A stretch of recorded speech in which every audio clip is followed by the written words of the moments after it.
We just finished watching the first round of the 2024 NBA draft. Verno's gone, I think. Maybe he'll be back on Thursday night's Mismatch when we recap the entire draft. But tonight, I'm here with Tate Frazier and J. Kyle Mann. We're talking about the 2024 first round. Hawks took Zachary Risacher with the number one pick. We had multiple trades, and I want to start out with one of those trades that happened on draft night because it was a big shocker to me. It was my biggest wow moment of the night. The Spurs, they take Stephon Castle, UConn point guard, with the fourth pick, and then they're up at number 8, and they take Rob Dillingham, Kentucky guard. You know him very well, Kyle, man. But then they trade the 8th pick to the Timberwolves, not for a pick this year, not for a pick next year or the year after that. They don't get a pick until 2030, a top 1 protected swap in 2030, and then a 2031 unprotected pick from the Minnesota Timberwolves, who end up with Rob Dillingham. Tate, before we get to the Minnesota side of things of this trade, I'm shocked that the Spurs did this. I'm still trying to figure it out. Can you help me understand what the hell the Spurs are doing here? Because I like the Castle pick, but I don't like trading for a pick in 2030 and 2031. And I think you pointed this out on Twitter. I saw, I mean, at the end of the day, Anthony Edwards will be 29, 30 years old at that point when these picks come up. So that would be very confusing. I think the exciting part is that Rob Dillingham's a top 10 pick. And I think that Rob Dillingham is a top 10 talent. I think Rob Dillingham arguably was a top 5 talent. But the way that he was being discussed before this draft, I mean, it felt like he was almost in free fall. Then all of a sudden you get the Spurs up. I mean, as soon as the pick came in, I don't know about you guys, but you start thinking about Dillingham and Wemby. It felt like, Dillingham was kind of politicking to play with Wemby, and it felt like this perfect match made in heaven. Then all of a sudden, here come the Timberwolves, and here comes our boy Tim Connolly, who's like, you know what? I need shot creation, and I need the best shot creator in this draft, and it is Rob Dillingham. So, I mean, I went from the whiplash of excitement with Wemby to the, oh man, Anthony Edwards, Rob Dillingham. I like that combination. It's good for American basketball. So, there's a lot of whiplash going on, KOC. Yeah, I tweeted out after that pick was made, all caps, oh God, oh God, oh God, no punctuation, which sounded a little orgasmic, I guess. I promise it didn't go that far, but I was really excited about the idea. We all were excited. I think this was the prophecy was fulfilled, where we were like, that would be the most fun thing to see. They would have skyrocketed, I think, to the top of like any league pass ranking. I think Rob and Wemby would have been really fun. But you combine it with Castle too, it would have been fun. But so I didn't even get a chance. Yeah. Talking about whiplash, I didn't even get a chance to celebrate it because we immediately go to him being in Minnesota, which it doesn't mean that there's no celebration there. You're kind of thinking about, okay, well, all right. I mean, I assume Minnesota, who needed to get more dynamic. We saw that against Dallas. Interesting how the matchups played out in the playoffs. I don't think it's going to come in where it's just like, all right, Mike Conley, out to pasture. Here comes Rod Dillingham. I think Dillingham is probably going to be, and you guys comment on this, tell me if you think I'm right or wrong here. I think he's probably going to be in a pretty good situation where he's on a good team. They have crazy length. We saw how incredible and intense and long and ferocious that defense could get from Minnesota. Elite rim protection back there. You've got guys that can protect him, but also put him in situations to do what he does best, which is rock, put the ball in the basket. And that's probably going to be with the second unit, I would assume. I mean, for the same reasons that I love the idea of Dillingham with the Spurs, I also love Dillingham with the Timberwolves. He's protected by Rudy Gobert. They have size, McDaniels, Cat. You got Naz Reid as a backup. Like, they have so much size and versatility. Never mind Anthony Edwards and Nickeil Alexander-Walker. Like, all the flaws with Dillingham are protected. And then he's enhanced with those same exact pieces because you got shooters. You get Ant as a go-to guy who's only getting better. Gobert is a lob threat. So you have Conley, who's almost 40 years old at this point. So, yeah, I think you're right, Kyle. Dillingham backs up Conley at first. Maybe by January, February, he's starting if his development is positive. And maybe it's not until year 2. But at the least, him and Terrence Shannon, who the Wolves got with the 27th pick. Shannon, I had ranked 21 on my board out of Illinois. He's a senior, 6'6", go-to scorer, almost 24 years old. Clearly, Tim Conley's objective with trading for Dillingham and then selecting Shannon is to inject offense into their half court, these creators. So I love what the Minnesota Timberwolves did. But again, the flip side of it, though, San Antonio. I love the Castle pick at 4. Castle makes a hell of a lot of sense for them because he's a great defensive player. He's versatile. You pair him with Victor Wembanyama. Those two are going to be really tough to stop, tough to score against. Offensively, Castle can do, all the typical point guard stuff. He's a solid passer, solid creator, but he also does the dirty stuff. He'll set screens. He'll cut. Tate, you saw him all year for UConn. He can be in the dunker spot sometimes. He'll set screens off ball. So as Victor develops, Castle might be that, kind of like Bruce Brown to Nikola Jokic, right? Setting screens for Victor. So I like that pick for the Spurs, but I'm perplexed with why they traded that 8th pick for picks that don't come for another 7 years from Minnesota, who, like you said, Tate, Ant's going to be 29 and 30 years old. Clearly, this is a bet from the Spurs that the Timberwolves are going to implode, that Anthony Edwards will leave before the end of his contract, that those picks will be high value selections, that they'll be able to either use those picks down the line to bolster the team around Victor Wembanyama, who will be a supermax player by that point, or they use those picks in advance as high value assets to improve the team around Victor. But my issue is I'd rather have the player. I'd rather have the young guy right now developing with Victor. I think there was, whether it was Dillingham at 8 or whether it was like Cody Williams or Devin Carter or, Bub Carrington for that matter, who went 14 to the Wizards, or Connect, who fell to the Lakers at 17. There's just so many guys that I'm like, oh, I'd be excited about that player as a developmental piece for the Spurs. Do you guys agree with me there that the Spurs might end up regretting this? I will say this about the Spurs. I do think that they were going for the Frenchman, and I do think that because the Charlotte Hornets decided to zag and take Salon, that threw them for a loop. And when I agree, when that happened, KOC, I think that they decided this pick is not our pick anymore. It's for sale. And I think Tim Connolly saw that and was like, we need the best shot creator in the draft. And he's still on the board at number 8. Oh my God, let's go make a play for it. So I understand kind of where the Spurs are coming from. You get Castle. I'm not even sure Castle was their number 1 guy. Maybe he was number 2, number 3. But Shepard should have been number 1 on their board, in my opinion. There you go. So, but these guys are off the board. So I just felt like maybe the Spurs picks were a little bit more reactive. I'm with you though. When you looked at 4 and 8, we were very excited about what the Spurs could do and the combination of those two guys kind of coming in together. So it does feel a little bit like a letdown that it's just one guy. But if you're going to get one guy, I think Castle's a great guy to get. And Dan Hurley said it. He's a 6'6" Drew Holiday. I think that's a great comp for him. So I like that shades of. You mentioned Salon, Tate. Your Charlotte Hornets get him with the 6th pick on the draft preview show on FanDuel TV and on the draft show feed here, the podcast version. You said to me and Kyle, man, how everybody's got it wrong. The Frenchman that's number 1 on your board is not Zachary Risacher, who went first to the Hawks. Me the French basketball expert. I'm so locked in. Not Alex Sarr to the Wizards at number 2. Big role reversal. But you said Tijon Salon. Number 1 pick on your French draft board rankings, Tate. So here you go. You got Salon. You're a man. Did you know something? I didn't know anything other than the fact that I watched the tape. And by the tape, I mean YouTube highlights that were cut together by some 14-year-old. So shout out to him for putting that together. He's got a career ahead of him. Jane Salon, he popped off the screen. And honestly, high motor is what I love, KOC. I love the high motor. I love how locked in he is. I love that he has this connective tissue with the French. They're saying it's the French Revolution. He's played with Risacher before. We get a little rivalry there with the Hawks. We got our French guys. We got our top 10 lottery picks going at it in the future. So I'm excited about that. And honestly, I love his size. I love his versatility. And I love the fact that the Hornets were willing to take a chance on upside. This is a draft where you could take a big swing. And everyone's saying, who is the Giannis of this class? Why not the youngest guy in the draft who has the best frame in the draft? I'm going to go for him. So I like the Hornets doing that at number 6. It's fun. It's interesting. And honestly, people in Charlotte probably hated it because they're like, who's this French guy?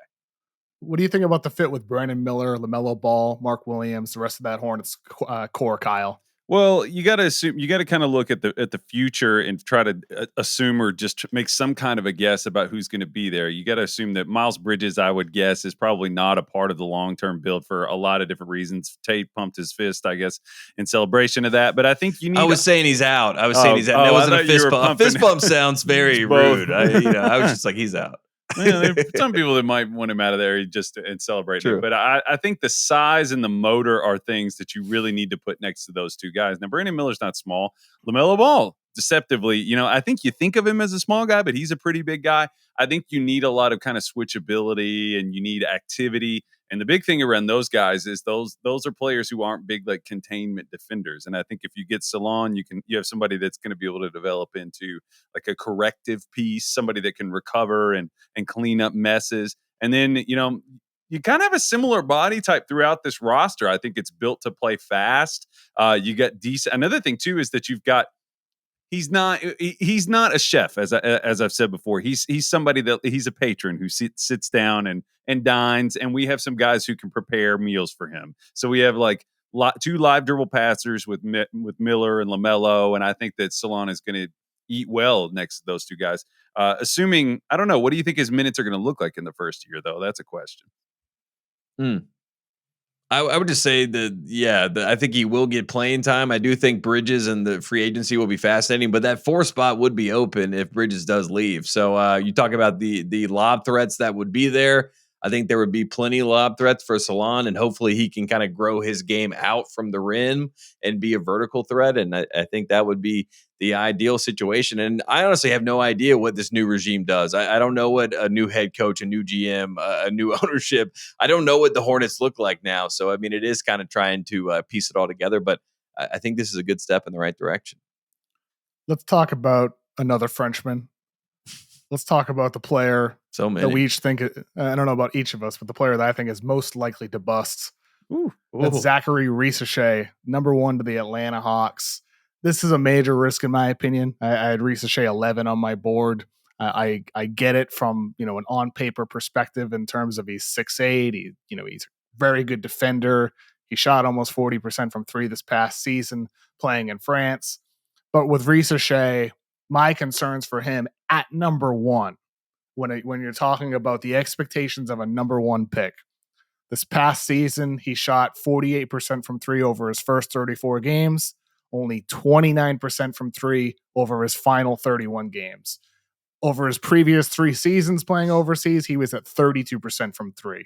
And he's also been a 70% or worse guy from the free throw line in all of those years. This past season, he was only 47% in the half court on layups. Below 50% is not good. He was only 38% on floaters this past season as well. That's according to Synergy Sports. I'm just concerned if Risacher's shot is not for real, that the defense being good and, the versatility that brings on defense is going to lead to him being like another one of those Cam Reddish, DeAndre Hunter, underwhelming, on paper versatile fits next to Trae Young, but it ends up falling short.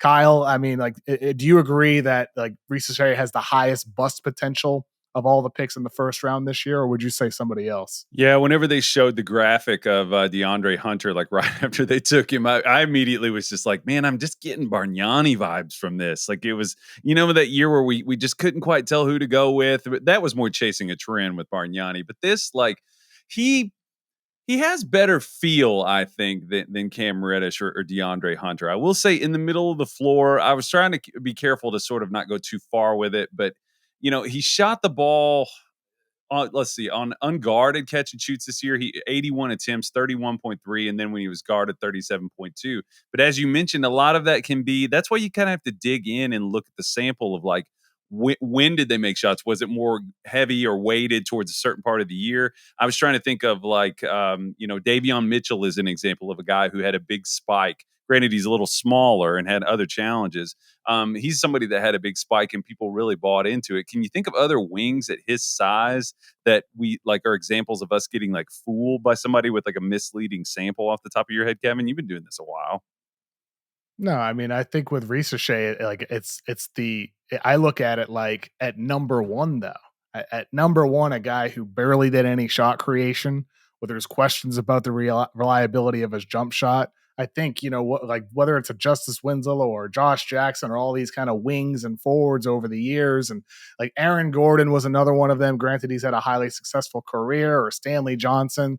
There's been a lot of these guys where we say, if they can shoot. Risacher had more success this past season. He showed more than a lot of those different types of guys. But I mean, it was a 34 game sample. And other than that, in his career, he's hovered around 30%. And I think for number one for the Hawks, he's the guy with the biggest bust potential. Who would you be your biggest bust potential guy this year in the draft, Tate? Well, just one thing to piggyback on Risacher a little bit. I mean, the thing that scares me about him is he's not a spectacular athlete, and now he has a target on his back. He only averaged 9 points a game. He weighs 195 pounds, soaking wet. I mean, these are all things that you're like, these would be the typical red flags to be like, why would this guy be the number one pick? But the good news is that the Atlanta draft room, Landry Fields, Kyle Korver, Quinn Snyder, they look pretty pumped to make the pick. So maybe they know something or see something that we don't, understand or see quite yet. So that might be encouraging. I was worried about the Atlanta fans. There were 2 fans in the building in Brooklyn that had berets on. So they're willing to, be excited about what's ahead. So I am a fan of all that. I mean, as far as like, the bust in the first round, I don't, know if it would be considered a bust if you're a late first round guy, but I think, I like him a lot. And I'm a college basketball guy. People forget this, even though my French connection is coming out more and more. Dylan Jones at Weber State. I was pretty shocked that Dylan Jones came off the board before Isaiah Collier. And maybe that's my own reading too much into my own eye and what I see, but I just feel like it was not 1-to-1. I like the physicality of Dylan Jones. I think he is a good player. I think he could translate, but what he did in his conference is something to admire. But if there was someone that I forecast where I look up in a few years and I'm like, how did this guy go number whatever? I think that might be the name that comes to mind. But again, I've seen Dylan Jones play great, so I don't want to put too much on him. But, Risacher would be my number one draft pick here because he went number one, and it's going to be a really tough climb for him. But another name would be Dylan Jones for me. I'll tell you what, when it comes to the Thunder, I have a hard time, questioning Sam Presti. I know he's had his misses. He's taken risks. Ousmane Dieng has not panned out in the NBA yet. Poku hasn't. He's willing to take swings. And I still got hope for Poku. I'm not giving up. I'm not giving up. I like Poku too. I like Poku too. I mean, I think he's taken swings, and even if this is a whiff for Dylan Jones, I appreciate the swing here. Like, it kind of goes off forward. A lot of people had Dylan Jones as late second rounder or even undrafted. Then at the 12th pick, they got Nikola Topic, who, he's going to be probably another redshirt rookie like Chet Holmgren, because he has a partially torn ACL. Topic, he falls in a situation where he's got Chip England as his shooting coach. Topic, an 80+% guy from the free throw line in his overseas season. Maybe he's a guy that over a year of getting a redshirt year, he comes back next year knocking down threes. Do you see that possible for him, Kyle? Yeah, well, I was going to say people show you who they are. I know. Have you guys ever heard that idiom? I mean, like, people really do show you who they are, and OKC continuously shows us that they like guys who have size, switchability, and size. I mean, granted, Kaysen was a little smaller, but they like guys in that 6'3" to 6'7" range who see two really well and pass the ball, whether or not that means they're like a pick and roll wizard or whatever it is. A lot of the guys that come in aren't that. Shea comes in as a primary scorer who can kind of get off the ball. Jalen Williams comes in as somebody that kind of grew into that as well.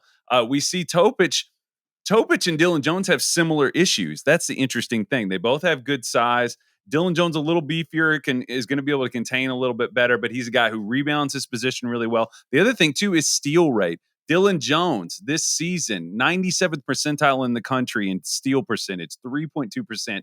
But if you want to be optimistic, you mentioned Topic's free throw percentage. Dylan Jones got to the 45.4 free throw attempt rate this year, and he shot 84.5% from the line. So there is optimism. I talked about how I thought Topic's rhythm was an indicator to me that he could become a better shooter. They keep drafting these guys. I thought when you think they've had enough, they haven't. They just keep taking them. They totally bucked what we thought they might try to do in this draft, and they just keep piling up these assets. Kyle, who would be your number one bust potential pick in this year's draft so far? Let me pull up my handy dandy here. My handy dandy bust notebook. Well, accidentally did my Chrome assemble all tabs thing there, and that I feel like a dipshit right now. Okay. Yeah, my notes that are in front of me here, I have two that concern me. One, I'll go with the first one that I think just based on the situation. Buzelis at the Bulls, I feel like Buzelis. I worry. I spent some time watching his shooting today just to sort of circle back. I don't know if you guys did any kind of circling back today to just think about strong opinions you had. Buzelis, I like his feel, I like the way he moves. I like his size, obviously. I like his personality. I do believe him when he says he's going to work. But if you look at the context with the Bulls, I worry that it's going to put a stressor on him. They just committed to Josh Giddey. All indicators are that he's going to do that. Tate, I might hurt your heart here, but like Kobe White had a great resurgence. He kind of returned to what we thought he might be coming out of high school.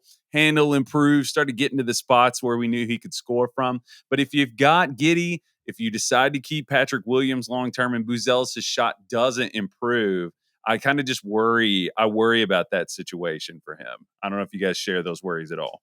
Don't worry, because Pat Williams is coming to the Hornets, so that will not be a concern very soon, and I think it will all be figured out. But Buzelis, I mean, he was very emotional. I mean, probably the most emotional of anyone throughout the night. His brother as well, and he obviously is going to Chicago. He is a Chicago kid. The guy that drafts him is Lithuanian, so there's a lot of connective tissue there between him and the Chicago Bulls. I hope that they let him develop in kind of a we're going to give you the keys eventually, but for now, just, kind of keep it bay. And maybe that's the best way to do it. Maybe send him to the Windy City Bulls and let him be a G League star or something like that. He played the G League last year. You think he gets the keys on this team at any point? I think you can dangle the keys. It doesn't mean he's going to get the keys, but you can jingle the keys. We'll let you say maybe one day you can get him. Right now, Kobe White has the car. Let Kobe drive. Yeah, you had another one, Kyle. Who's your other guy? Because Buzelis is an intriguing one. I think you detailed the answers. Detailed your thoughts well there. Like I think I think with Buzelis, the feel good story of it is a nice thing, right? All of that's good and all, but the Giddey Buzelis fit is not perfect. And for Buzelis, I wish he ended up somewhere else for his hopes in the near future. Well, and so much of player success is about team environment as well. You know what he said, KFC? Thank you to everyone who doubted me. So we all sit here. We are doubting him. We are doing exactly what Modest Buzelis wants. Well, and going right on his reel. I'm just going to be his Arya Stark. I'm happy to be a part of it, but I don't even know if it's doubting Buzelis as much as like, man, I don't love the situation for him. That's the way I look at it. It's like, I don't love the Bulls situation for him specifically, especially, well, this is also the challenge of fitting around Giddey. This is why OKC was like, yeah, we'll trade, 21, 22-year-old up and coming player for 30-year-old often injured Alex Caruso, because the fit is tough with Giddey. So, I mean, I think it's just the best player available pick for the Bulls, and I would have done the same thing at 11 if I were them. But Kyle, who was the other one you mentioned? I worry if they don't do anything, I don't understand the Pistons Ron Holland pick. I understand taking talent there. To me, Trajan Langdon is like underrated, one of the like sneaky, like brilliant guys in basketball right now. And I think people are going to figure that out. So to me, like mathematics major at Duke, like dude is brilliant.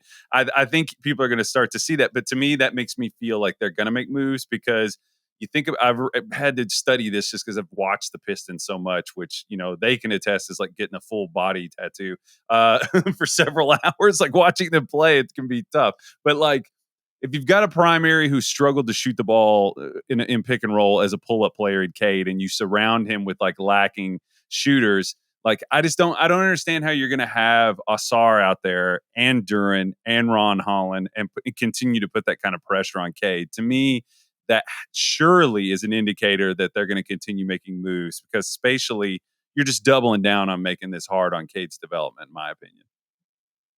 And it was reported that Langdon was trying to take calls about Klingon, right? There was some smoke that he may just take Klingon, or the Pistons may take Klingon and kind of, dangle him for some, the Blazers or the Grizzlies to trade up. They couldn't get the trade done in time. I thought Buzelis was a Langdon type player with the upside, but I do think that someone in-house there, whether it's, at the top with ownership or something, they're probably like, we need to know this guy's going to be able to play ASAP. And Ron Holland, he plays hard. I mean, he makes mistakes. He can be a little bit wacky, but everyone says he's quote unquote wise beyond his years. So maybe they're thinking he has a veteran mindset and he can plug and play for now. And I do think that they're going to make some moves and they're going to try to figure out, some pieces around Cade. But Langdon is a smart dude, like you said, and they're going to really reshape that roster. And I don't know who the voice is in Detroit now, but obviously, they think that they can make it work with Holland, and there is upside. I can't tell. Our boss Bill Simmons keeps one day he's like, I love Ron Holland. The next day he's like, I don't like the pick, but he said it was more about the fit. So maybe we blame the fit. I think the fit for the Pistons is a little awkward because of all the non-shooters, as you guys mentioned. But for Ron Holland, it's a perfect fit. And the reason why is because a team without a head coach has one of the best assistants already in the league, and that's Fred Vinson. Yeah. They hired Fred Vinson. He's the guy who is really the architect behind improving Lonzo Ball's shot, behind improving Herb Jones's shot, that when he was in New Orleans, and they hired him away even before hiring a new head coach to replace Monty Williams. So for Ron Holland and for Ausar Thompson and for all the young guys on that Pistons team, Fred Vinson is the guy right now. He's the best shooting coach in the league. He's exceeded Chip England in recent years. So I think for Ron Holland, this is a dream fit. But for the Pistons, obviously, like, you need some of these guys to actually work out as shooters. So those are some of the guys that we think could be most likely to be busts. And we just talked about some kind of iffy fits. Let's talk about our best or favorite player team fits that happened in the first round. We each chose a few of them. Tate, Kyle, which one of you guys want to go first with your best team player fit?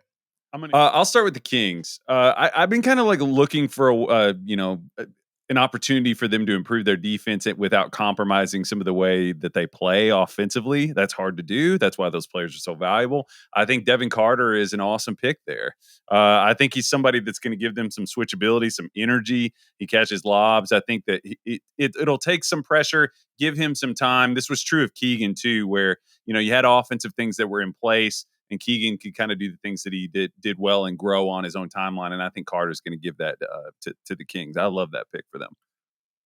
Tate, who do you got again? Yeah, I think my big winner of the night, obviously the Washington Wizards. Bub Carrington, a lottery pick, a lottery talent. They get him, the youngest domestic player in this draft, and a guy that I think that they can plug and play there in Washington, can run the pick and roll, also willing to go to the G League and develop and eventually be one of those guys. We talked about the keys. I think he eventually could get the keys here, and there were a lot of teams that had Bub a whole lot higher than maybe many people suspected, and the fact that they made this trade, they made this move to go and get Bub Carrington, that was a big signal. And then on the back end to be able to get Keyshawn George out of Miami, I just like what the Wizards did. I like that fit, and I'm excited to see what Bub could do. And shout out to Coach Capel. He was there in the building. A lot of college coaches fighting for TV time tonight. Coach Capel, he got some lottery time with Bub Carrington, so that was good. There was a lot of competition with the coaches. Oh tonight. Yeah, a lot of fighting. Hurley was dominating though. Hurley, yeah, Hurley was in the shot with Castle and Clingy, and he got to sit down at the desk. Got the Spurs Wizards hat on. Wizards get Carrington at 14. They get Keyshawn George at 24. They traded up with the Knicks to get that pick, 26 and 51 to get 24. And then Kyle at number 2. We got to mention they take Alex Sarr, the second pick, a near 7-foot forward out of France and super versatile defender, and with developing on offense. What do you think about the Sarr choice for the Wizards at 2 as well? I think the Wizards have done a good. It's interesting that they were so active on a night like this. And I said this before the draft too, that like whenever there are clear cut stars, I feel like people it can make it a little easier, but whenever there aren't clear-cut stars, the teams that have really strong philosophies and move and evaluate really well have a huge advantage. And, so if you're looking at this draft, I think the Wizards did a good job of eating their vegetables and getting the fun stuff, like thinking about a Carrington and a Keyshawn George. George just needs – they're similar guys, very skinny, dribble pull-up guys. And, Carrington's a little bit better passer at this point, but if George can – like I said, develop his lower body, get a little bit stronger, get lower to the ground, I think he'll end up being somebody that could evolve into a playmaker. But I think Sarr, you get the switchability. You think about putting him next to Bilal Coulibaly, and I think you have two guys who could be a really nasty. I know we think of Sarr as more of a bigger anchor type guy, but I think he could evolve into like a tough assignment, sort of like big forward defensive player. I think he has that kind of potential at his size, which is what makes him special. I'm going to go with Ryan Dunn to the Phoenix Suns with the 28th pick. They made a trade with Denver for number 22. The Nuggets, everybody knew that they wanted Davion Holmes. They traded multiple seconds to get up and get him. And the Suns, 28, they get Dunn. And Dunn, I had him as a kind of a late riser. Like Kyle, you mentioned earlier, kind of like day of draft, week before the draft, who were the guys that you kind of reevaluate and you're like, okay, I'm too low on this guy. And I had Ryan Dunn at 14 on my board in January, and like somehow he just slips down into the 30s. And I boosted him back up to 16 over this past week because I just think Ryan Dunn, potential all-world defender, one of the best defensive players we've seen in years, 7'2" wingspan, 6'6". So he fits that scheme with their versatility, can play a little small with him. He had 36 dunks this past season for Virginia. He's a lob guy. He can cut to the rim. You can use him as a screener. And if the shot develops, if that ends up working out with Phoenix, like I think he's going to be a good player at a minimum, but if the shot works out, he has a chance to be really one of the steals of the draft. So I think the worst case Ryan Dunn is a great fit for the Suns, and maybe he ends up to be much more than that if that shot actually works out. He is oppressive on the ball, guarded like so big and physical, can contain penetration. But like you said, he's an eraser too. He's probably the best shot blocker at his position. Gosh, I am trying to think back of somebody who's been better. You said in the last little while, but I think that he's an interesting fit with the perimeter orientation that they have. He's going to be able to take tough assignments away from KD, potentially away from Beal or Booker potentially, and he's somebody that, you know, if you can somehow get a 5 that can space, it affords you. And that was where I was thinking with Denver, where I was like, okay, you got a 5 who's spatially so smart. That was kind of the thing that pushed him down on my board, was the fit is so conditional. But yeah, man, he's an impressive defender. Well, I was going to say longer wingspan than LeBron. That was my favorite nugget from the night, talking about Ryan Dunn. He can guard 1 through 4, and it steals and blocks. I mean, that's really what he does. You know, if you try to figure out, like, what does Ryan Dunn do on a basketball court? Well, he gets steals, he gets blocks, and he just makes things happen. And his brother is an MLB player. I love baseball players that play basketball. I just have a soft spot for him. I think they have great hand-eye coordination. And Ryan Dunn being a first-round pick, it does feel like that's a good one for the Suns. Who else you got, Tate? Next one for me, I think this is just because he's such a steal. 29th pick, Isaiah Collier. He was the number 1 player in his high school class. I think that the attention that Bronny kind of brought to USC and the fact that they were so bad, he got injured. I mean, there was just so many eyeballs and so much criticism on USC. And I feel like, you know, Isaiah Collier was kind of like secondary, associated with some of that stuff, and it really knocked him down a peg. And if you look at Utah, if you're a Danny Ainge disciple, I think tonight is a big win for you. You get Cody Williams, who's Mr. Upside. I think he's one of those guys where we could look back at this draft and say, how did he not go top 5? You have Isaiah Collier, who's a guy that I think that he's fired up about falling this far in the draft. I mean, he looked like when he did finally get picked, he was, he had to kind of control how affected he was by the moment. He's going to be a guy who learns from these great guards. I know he already has great guards around him trying to mentor him. Baron Davis, BJ Armstrong, Rod Strickland, right? You got these point guards that are of that kind of fraternity that want to give him game. He's kind of a throwback in that sense, a true point guard.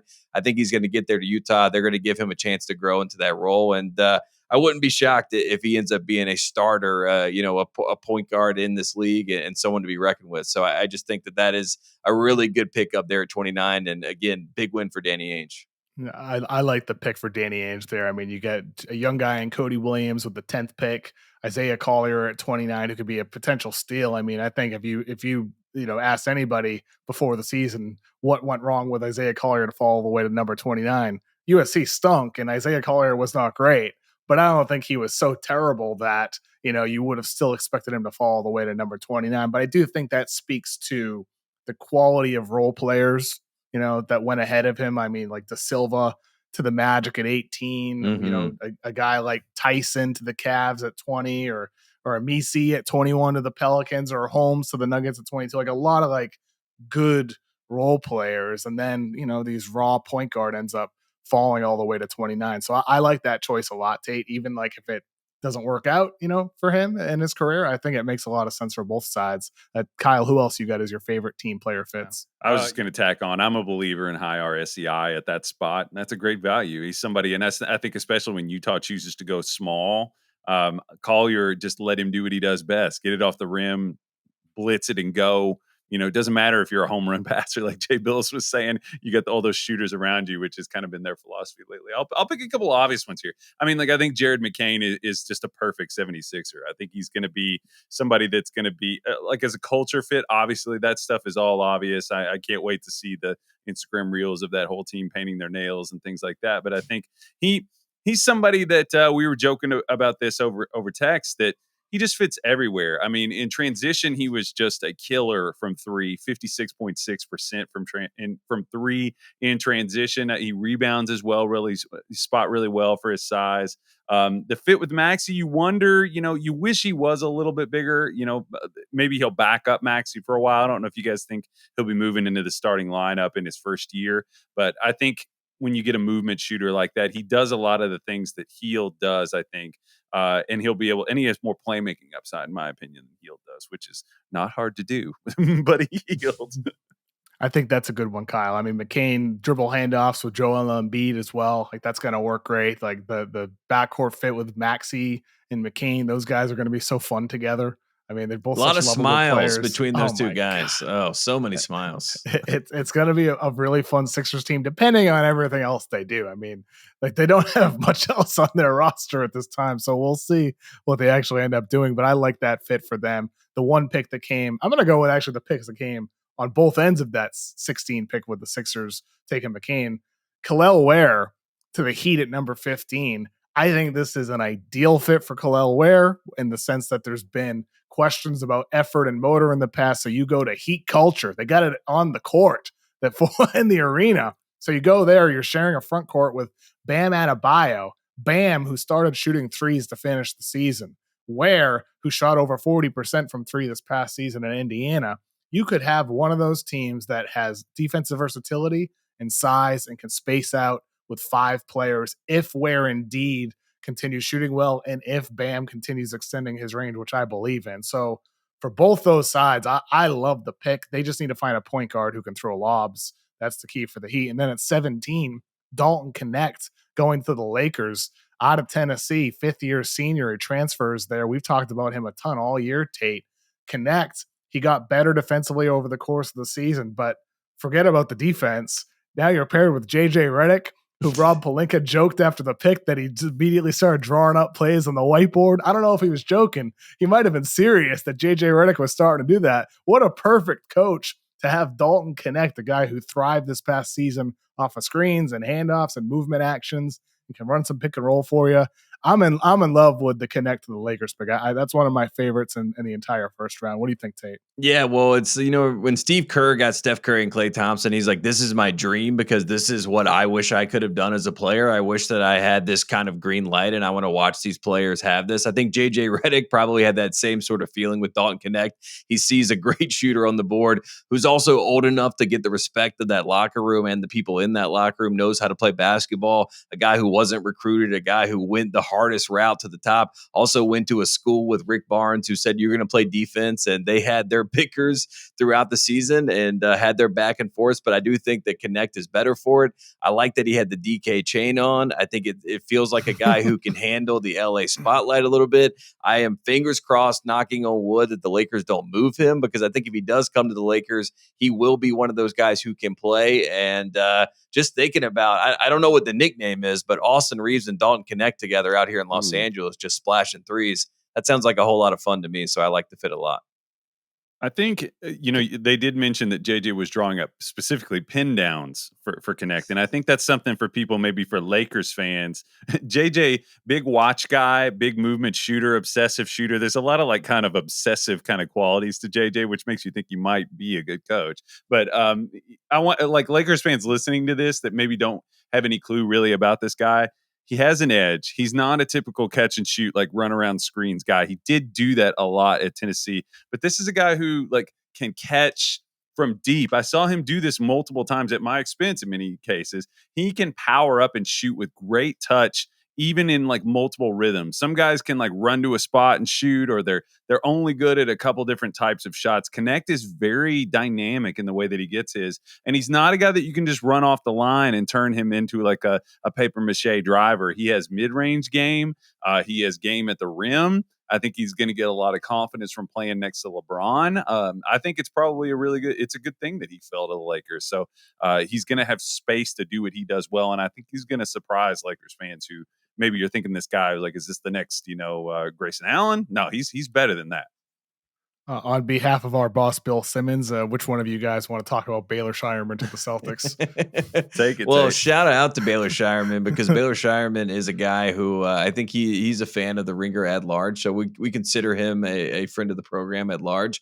And Baylor Shireman's game, I mean, you watch what he does everything. And that's what the Celtics do. They just have 5-tool guys who can do pass, shoot, dribble, get their own shot. And Baylor Shireman can do all that. He's a great pick and roll player. He's a great shooter. Shooting translates. I think it will translate with Baylor Shireman. And I joked about him wearing his headband. He said he's not going to do that in the NBA, but I feel like in Boston, they will let him wear his headband and they will promote it. So I assume we will get headband Baylor at some point. But he pops if you watch the tape, if you watch him in person. You can come away with the confidence that he exudes, and he just knows how to play basketball. He's a pure player, and I think in Boston's system, they're going to fall in love with him. He's going to fall in love with Boston, and Donovan Clingan's going to be jealous because he wants to play for the Celtics so bad. I can just see it in his eyes. Donovan had a fist bump. It's too much. During the Adam Silver announcement. I don't think I want to comment on the crowd here in a minute, but like Shireman to just tack onto this, that like crazy volume, crazy efficiency. He has audacity out the yin yang. If you think about the way Sam Hauser touches it, no dip, it's going up. Shireman is exactly like that.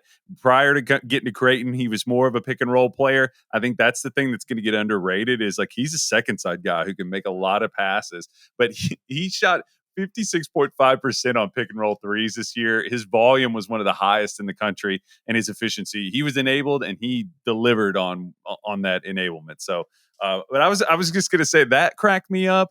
And then the sound that I don't know if you want to talk about Zach Edey, but the sound that the crowd made when Zach Edey got picked. Somebody was like, "Oh, it sounded like a boo." It wasn't a boo. It was like like there was this weird befuddlement sound that came. They just saw Chris Vernon pass out. There was a reaction. I'm pretty sure that's what it was. Well, I do want to talk about Zach Edey because he's on my list of perfect fits. That I think Edey to the Grizzlies, Verno and I on our June 3rd episode of the Mismatch way earlier this month, Verno's like, if the Grizzlies take Zach Edey at 9, you'll never see me again. and here we are. That's what they end up doing with the 9th pick. I was laughing my ass off. Like the crowd had this, I was just cracking up laughing when I got the notification on my phone that it happened. Because I think for Chris Vernon and all Grizzlies fans who might be skeptical of it, you're going to find out soon why this is perfect, because Zach Edey goes from Braden Smith to John Morant, throwing lobs for him, creating easy shot opportunities at the rim. He's going to vacuum rebounds in that offense, following John, those drives to the rim, helping, inside on cuts. Jaren Jackson Jr. is going to help protect him on defense and enhance him on defense because Edey, look, dude, I think he is going to be a better defensive player in the NBA than he was in college, in part because of the way he was coached. They couldn't let him get into foul trouble with only 5 fouls in college. He wasn't a guy that they asked to contest every shot at the rim, but his sheer size is a deterrent, and now he's going to be empowered for that Grizzlies team, and he's going to be supported by a bunch of good perimeter players, and especially Jaren Jackson Jr. with his size and versatility. So I think for Edey, like he couldn't have asked for a better fit of I think anybody in the draft. And for the Grizzlies, this fills a need after they lost Steven Adams. So I'm excited for that. And like you said at the top of our cold open here, we're no longer with Chris Vernon, but I think he's going to come back to life, Tate. I hope so. I mean, I'm praying for him. I will say, Zach Edey, I'm happy because this is a guy who won back-to-back Wooden Awards, who was the best player in college basketball, who took his team to a national championship game and was incredible in that game. I mean, it was not Zach Edey's fault that Purdue did not win the national championship. They just played a team who had a lot more talent and played at a higher level as far as that talent and maximized it. So it's not Zach Edey's fault. To see him go top 10 is great. I think he's going to be beloved in Memphis very soon. As much as they may groan and been moan. Eventually, they're going to fall in love with him. He's going to be kind of their sideshow. And let's be honest, John Morant needs a challenge to get engaged. And John Morant's going to walk into the gym. He's going to see a guy that's 7'3", and he's going to say, "I need to dunk on this guy." So every single day, John Morant will be working on dunking on a 7'3" man. Well, yes, that's true. There is a fine line. He can only dunk on him. They need to sit him down before now, Ja. You can't. Maybe this is an issue. You get one a day. But I like the fit. I think it's good. Hopefully, Ja takes it easy in practices and saves up for the games. But with Memphis, there was all the rumors leading up to the draft about them trading up for Klingon. Kyle, do you think Memphis should have been more aggressive in trading up for Klingon rather than letting him fall to 7 to Portland rather than staying at 9 and just taking Edey there? It depends on how big you think the distance is between them. I mean, I think they played it right. Like Klingon is going to be a good defensive player. There's a world where Edey, their outcomes are pretty close to each other. Do you guys think that that's fair? I mean, and also, Klingon, the health thing is a big risk, whereas Edey has repeatedly proven that he is the Iron Man, like for his size, which is really remarkable. Typically, guys his size have foot problems or whatever it is, and to be as productive and as he has been over the past, and he's gotten a lot better over the past 2 or 3 years. I think I would have felt comfortable staying put and just getting Edey there as a heavy quotes consolation prize there, that rather than moving heaven and earth for Klingon. And now for Portland at number 7, Klingon ends up falling there. They already have DeAndre Ayton. They have Rob Williams. Both of those guys have 2 years remaining on their contracts. I would think Portland selecting Donovan Klingon means they're going to move DeAndre Ayton and or Robert Williams, possibly even this summer. I think you can at least try to make it work going into the season, see how it goes with 2 bigs, with Ayton maybe as a perimeter guy, but offensively, like you got to have some space, and unless Ayton's going to start shooting threes after 10 years of trying to do so, and unless Klingon figured it out throughout the pre-draft process when he didn't in high school, like you need to create space for Scoot Henderson. You got to create space for Shaedon Sharpe and these other young Blazers players that need to be in a good developmental situation. So to me, I think Joe Cronin, the Blazers GM, needs to be working fast to trade Ayton. And the issue is like for his big contract, $30+ million, a team better be feeling really, really good about what he did to end the season with Portland when he was really good. And games that didn't matter, but he was great, ever since February on. So, I mean, what do you think, Tate? Like, does Portland selecting Klingon mean that we could have some moves here from that side?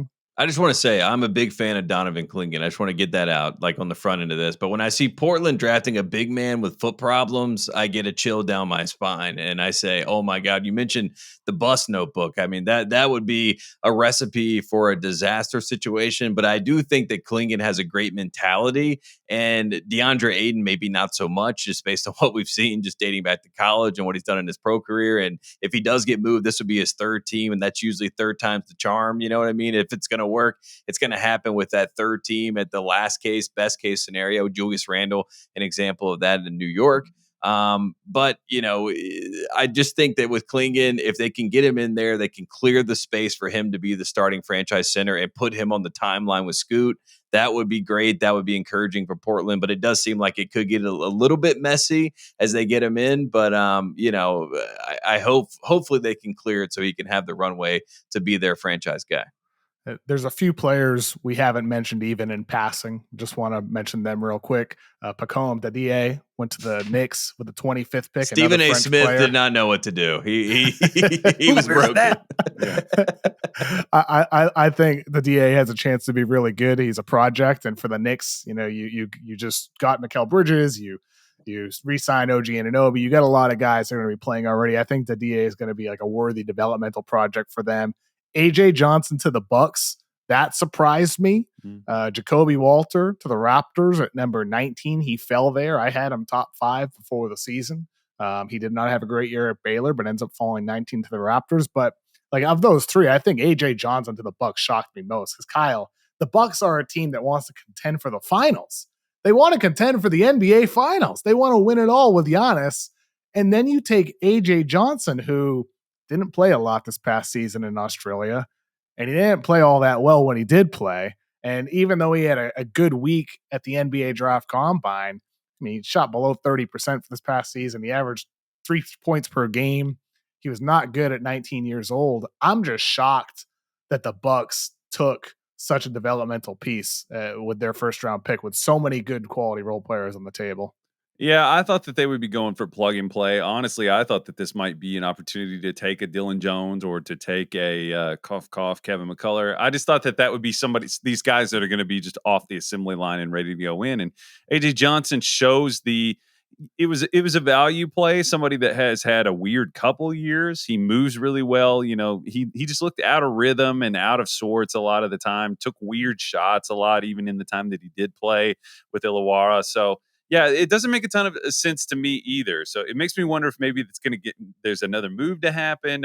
But also the draft. I have old draft brain right now because I'm used to this all being over in one night. And tomorrow they might answer that question and just know that they could get some of the guys that we're talking about tomorrow. Whereas an AJ is somebody that they can make a play for now and maybe stash him and have that just on the burner for later. Tate, he averaged 2.9 points per game. That graphic made me laugh out loud. Yeah.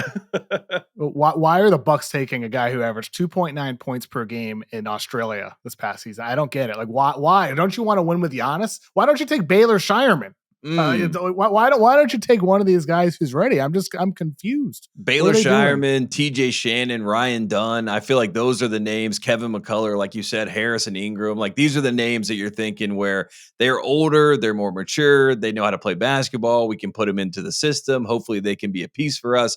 This feels like a project that, AJ Johnson's 2 years away from being a competent player, probably 2 years away from actually being an impactful player. I do see the vision though. I like AJ Johnson. I see the size. I see the ball handling. Jalen Green standing there with him. He's like, I've been working with this kid since he was 13, 14 years old. He puts in the work. Everybody says he's great in the gym. He loves to go to the gym and work out. So, I see the vision for the Bucks, but like you said, the timeline doesn't make sense unless the Bucks know something that we don't know, which is that they're planning for, a future that might be a little different than what we may see right now. Maybe this window with Giannis and Dame and Doc is more volatile and it's more of a 2 to 3 year window than it is 4 to 7 year window or something like that. I don't know, but AJ Johnson would fit a different timeline, and maybe they're taking him for someone else's timeline, but it didn't make a whole lot of sense in the moment, even though AJ Johnson, he's sitting in the crowd just like watching the draft. He walks down bold choice and is like, oh yeah, hey, I'm glad I came.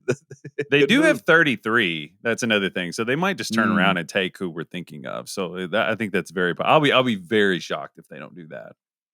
Yeah, maybe the Bucks, what they're doing is they're taking their swing at 23, and then in the second round, like you said, Kyle, that's where they just end up taking the more certain piece. With that said, I think taking two certain pieces would have made a hell of a lot more sense then. I agree. There's one name we haven't even mentioned once. He is one of the smallest players of the night. But Reed Sheppard, number 3 to the Rockets. I love this choice for Houston. He was number 1 on my board, and we've talked all about, everybody knows what a knockdown shooter he is, but for Houston specifically, there's been rumors for weeks that they wanted him at 3. They end up getting him. I just think he makes perfect sense as a help in the short term as a shooter. They needed shooting. They were not a great shooting team this past season. He makes sense as a long-term fit. Fred VanVleet's only got 2 years left on his contract. In a few years from now, maybe it's a Reed Sheppard, Amen Thompson backcourt, those two guys running together. And with Reed Sheppard, all the talk about the negatives with him is one of two things: small on defense, and can he be a primary creator on offense? This first one, the size on defense, I don't think that matters as much with Houston with all the length and versatility that they have, whether it's Amen Thompson, Jabari Smith, Tari Eason. I think they have a lot of guys that can help compensate for that. And then offensively, it's very clear to me that Houston isn't going to be like the James Harden Rockets. They're building a team that's going to have sources of creation all around the floor. And Reed Sheppard will be one of 4 or one of 5 creators on the floor all at once. They do that with Şengün now at the 5. They do it. They're going to do it with Amen Thompson. They do it with Jalen Green.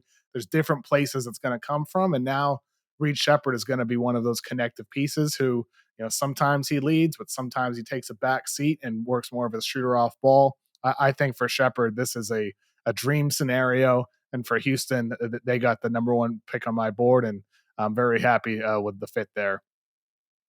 Yeah, it's the thing that we saw coming, and it delivered, and I think it's going to be awesome. I think the transition stuff, you could just go compartment by compartment here. You talked about modes of offense all over the floor. I mean, however Houston wants to play, they've got those big athletes that are basically the size of jumbo wide receivers that are going to be running in transition. Reed's probably the best over the top transition passer in the draft. I think you think about running him off ball because he can hit threes every which way. You add in his little connective lob passes or skip passes. And I think that he is going to be protected. And he's going to be able to space. If you assume that Şengün is your primary hub, you orbit him around there, and it takes some of the pressure off him being like a primary creator, which I don't think he's totally ready for yet. But I think that Amin Thompson has a chance to be one of the best perimeter defenders in the league. I think that is very, very possible. Generationally special even is on the table for him. And I think that Reed is a great compliment for him. So you got protection for him defensively too. While he still needs to improve, but they have a lot of pieces, I think, to support and prop him up. Yeah, it was also cool to see Jalen Green there dapping him up after he got drafted. It was also his mom's birthday. He had 75 people there, his family. So, I mean, he is a true Kentuckian, and I love to see it. I loved his enthusiasm. I loved how excited he is. And I also love that he and Donovan Mitchell have this great friendship. I just feel like Reed fits in with the NBA world, you know what I mean? And I think his teammates are going to love him. It's going to give some Monstar vibes where, like, he's the Muggsy Bogues of this team, where he's going to look really little because of the length of this team, but he's going to be a menace, especially on the defensive end, stealing the basketball. I think he'll make an impact defensively, even though everyone's talking about him getting targeted. I think he will be able to handle it because he's a smart basketball player, and he'll be able to make up for it. So I love the pick for Reed. I love the fit for Reed. And I like that Houston, of those top four teams we talked about, it, their trajectory for what the future looks like is very high. And I think Reed's going to be a part of that. So it's exciting. I mean, you mentioned how they're from Kentucky, Tate. So those are some heavy accents on his parents. Are you jealous of that, Kyle?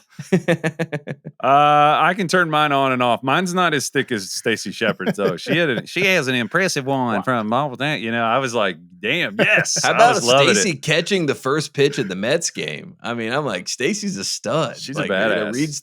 Reed threw a burner down there. I mean, this is just an athletic family, and they seem to get it. And, Reed is going to buy in. He's going to do the dirty work. He's going to be at the gym. You're not going to have to convince him to do this stuff. And I think he's going to fit in with that culture that Ime has, because that's how Ime wants it to be. So it'll be good.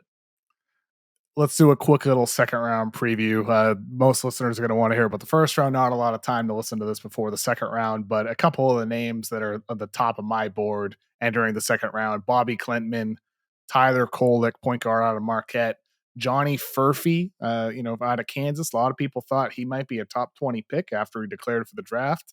Jonathan Mogbo out of San Francisco, Adem Bona out of UCLA, good center, versatile piece there. Tyler Smith, Kyle Filipowski, Kevin McCullough, your guy Kyle Larson from Arizona, KJ Simpson.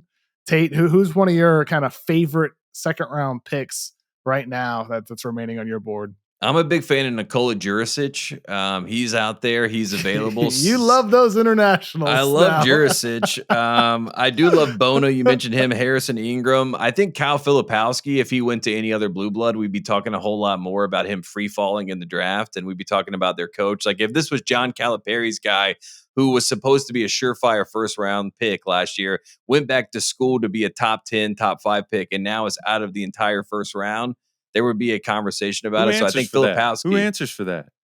Well, just saying, it is very strange to me how that works, but Filipowski would obviously be someone who is a first round talent that you could get in the second round. So I do have to give him credit as an option. Trenton Flowers is another name, an NBL guy that I think has a lot of upside and a lot of talent that would be out there that you could get in the second round. And Jalen Wells, a guy who has my heart, one of my favorite shooters in this class. So I mean, I think there's still a lot of talent on the board, but one of those guys is going to lose their spot to Bronny James. So pour one out for them. I was making fun of Rich. I was making fun of Rich Paul, Tate. That was my who answers for that. Yeah, just looking down through my list. I mean, you named some of the ones that I was excited to see if they would go in the second round. Some of the ones that are still on the board here that I think are interesting. Enrique Freeman is a backup big that I like a lot. I'm just trying to rattle names that we haven't said yet. I was going to ask you guys, I mean, is there a world, in your all's opinion, where Adem Bona ends up being a better player than Yves Missy? I mean, is that possible? Because it feels possible to me. I feel like he's a little underrated. Zion Pullen is a second rounder that, I think Kevin, we both like. He's a really dynamic, well-rounded player. Hope he goes to Indiana as like a TJ. I had him to Indiana in my mock. I just had to put Poland in there because I've liked him too much. I don't know if he ends up getting drafted, but he had a workout with the Pacers that I know of. So Indiana as a TJ McConnell replacement after he moves on with his contract coming up in 2 years. That's sacrilegious. Don't you dare. They can never replace TJ. It's an absurd proposition. I know nobody can replace TJ. I'm sorry, Indiana. Sorry, TJ McConnell, to your family as well. And then, Tyler, there's a lot of depending on where you want to go. Reese Beekman is a solid player. Tristan Newton is another guy who played winning basketball. We can just rattle them on. Our guy Quentin Post, who I don't expect since he's got cement feet, but he can shoot the shit out of the ball. So there's a lot. It's a lot more experienced crowd. A lot of 23-year-olds in this range, but they're going to be ready to go. So, well, guys, we hit every player at least briefly. I mean, we didn't talk in depth about De Silva, but we did mention him as a guy earlier. He's a good role player drafted. We mentioned everybody at least once. Every first round pick was mentioned at least once. I'm very proud of us. I'm happy we did that. Kyle Tate. That was a fun first round. Yeah, got some trades, got some surprises, got some wows, got some shocking picks. I'm excited for tomorrow night. Do you guys feel good about the two night draft, or are you just ready for round 2 right now? I just think we should do an over-under on how many times, like, where does Bronny James fit in on this team? And they do that from pick 31 all the way up until 55. I think that is going to be the broadcast, and I'm excited to see what that looks like. That's going to be fun. You might be right. I could see them doing that. Really starting at 31. Right. Toronto. Raptors. It's going to happen right away. Yeah, Masai loves Bronny. Everybody knows this. This was put out to the world. Masai does love Bronny. So that's where it starts. So I'm excited to see what the coverage looks like tomorrow night. That'll be fun. Well, Kyle, thank you guys. Have a good rest of your night, and talk to you on Thursday night after night 2 of the NBA draft. Let's do it again. See you. Thank you to Jesse Lopez for producing today's episode of the Ringers NBA Draft Show. Please be sure to subscribe. We'll talk to you on Thursday night.